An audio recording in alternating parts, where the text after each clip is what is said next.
ግብርናችን ግብርና የሕዝባችን ዋስትና ግብርናችን ግብርና የኢኮኖሚያችን ዋስትና ለሀገራችን እድገት ብልጽግና ግብርናችን ቀዳሚ ነውና ምርትና ምርታማነት ጨምሯል የአርሶ አደራችንም ሕይወት ይለወጣል ግብርናችን ገና ብዙ ይዘምናል ለሀገራችን እድገት ብልጽግና። አንዳንዴ ወደ ሀገር ውስጥ ከገባ በኋላ አርሶና ከፊል አርብቶ አደሮቻችን አልደረሰንም የሚሉ ድምጾች በየቦታው ይሰማሉ። አንዳንድ ጊዜ ደግሞ የአፈር ማዳበሪያው ወደ ክልሉ ከገባ በኋላ ወደ ታች ያለማውረድ አርሶ አደራችንን በሚፈልገው ጊዜ ያለማሰራጨት ክፍተቶች ይስተዋላሉ። ከዛ ባለፈ ደግሞ የአፈር ማዳበሪያ ከተሸጠ በኋላ ገንዘቡ ወደ ባንክ መመለስ አለበት። አንዳንድ ቦታ ላይ እንደው እንደ ሀገር በሚባል ደረጃ ሙሉ በሙሉ ገንዘቡ ተሰብስቦ ወደ ባንክ አይሄድም። ከፍተኛውን አፈር ማዳበሪያ ብድር የሚያቀርበው ንግድ ባንክ ነው። ባንኩን ያበደረንን ገንዘብ አርሶ አደራችን 100% በሚባል ደረጃ በካሽ ነው የሚገዛው። ገንዘቡ ወደ ባንክ መመለስ አለበት። በተለያየ ምክንያት ገንዘብ ወደ ባንክ አይገባም። ስለዚህ ለዚህ ብቸኛው መፍትሄ አንዱ የሚመጣውን የአፈር ማዳበሪያ ከጅቡቲ ተነስቶ ተጠቃሚ አርሶ አደራችን ዘንድ እስከሚደርስ ድረስ ኦቶሜት መደረግ አለበት ነው። የት ደርሷል የሚለውን እያንዳንዷ የአፈር ማዳበሪያ ከረጢት መታወቅ አለባት ነው። ሁለተኛው ከገንዘብ ከካሽ ንክኪ ነፃ የሆነ የሽያጭ ስርዓት መተግበር አለብን ነው። እንደምታውቁት በኩፖን ሽያጭ ስርዓት የተወሰነ ፕራይቬት ኮኦፐሬቲቭን ከገንዘብ ንክኪ ነፃ አድርገናቸው በማይክሮ ፋይናንስ በኩል ማኔጅ ሲደረግ ቆይቷል። እሱ ልምምድ ስላለን አሁን ደግሞ ዓለም የደረሰበትን ቴክኖሎጂ ተጠቅመን አንድ ስቴፕ ማሻገር መቻል አለብን ነው። ለዚህ ደግሞ የእናንተን ድጋፍ እንፈልጋለን። እኛ እንደው ዲጂታላይዝ ማድረግ ቃሉን በተለያየ ቦታ ልንሰማው እንችላለን። አመራሩ ይሄንን ከተቀበለና ለተግባራዊነቱም የእናንተ ኮሚትመንት ካለበት እንኳን ይሄንን ከዚህ በጣም ብዙ ቻሌንጅ የሚያደርጉ ስራዎችን መስራት ስለምንችል ከእናንተ አሁን የምፈልገው አመራሩ ይዞት እንዲመራውና ለእኛም ትብብር እንድታደርጉ ጭምር ነው።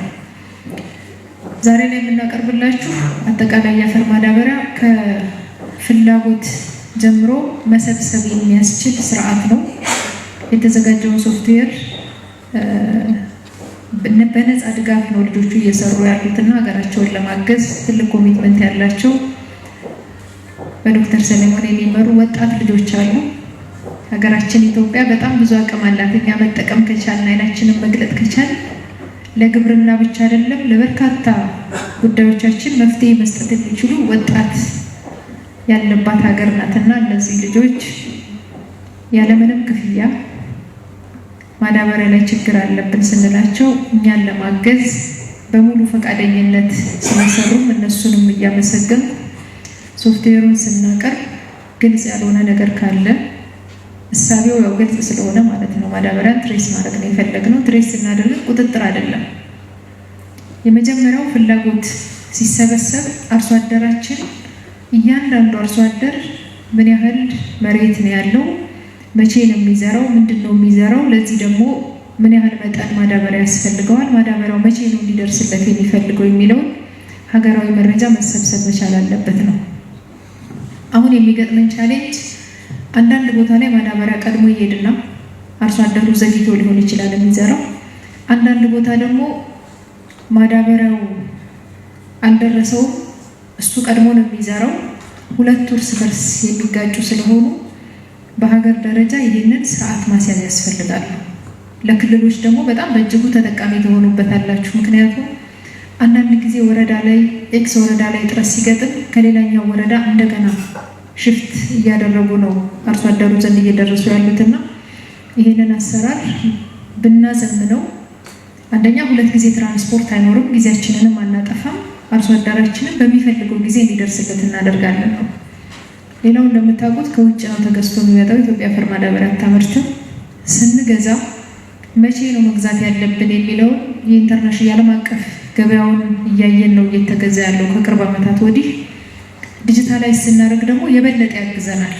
ኢንተርናሽናል ማርኬቱ ምን ይመስላል፣ አርሶ አደራችን መቼ ነው የሚፈልገው፣ መቼ ነው መግዛት ያለብን፣ መቼ ነው ማድረስ ያለብን። ለጊዜው አንድ የጅቡቲ ወደብ ነው የምንጠቀመው እና የወደቡ አቅም ይወስነናል። ኢትዮጵያ ያላት ትራክ መጠንም ይወስነናል። በጣም በርካታ ችግሮችን የሚፈታ ስለሆነ ዲጂታላይዝ መደረጉ እጅግ አስፈላጊ ነው ለአፈር ማዳበሪያ። ግብርናችን ግብርና የሕዝባችን ዋስትና፣ ግብርናችን ግብርና የኢኮኖሚያችን ዋስትና፣ ለሀገራችን እድገት ብልጽግና ግብርናችን ቀዳሚ ነውና ምርትና ምርታማነት ጨምሯል። የአርሶ አደራችንም ሕይወት ይለወጣል። ግብርናችን ገና ብዙ ይዘምናል።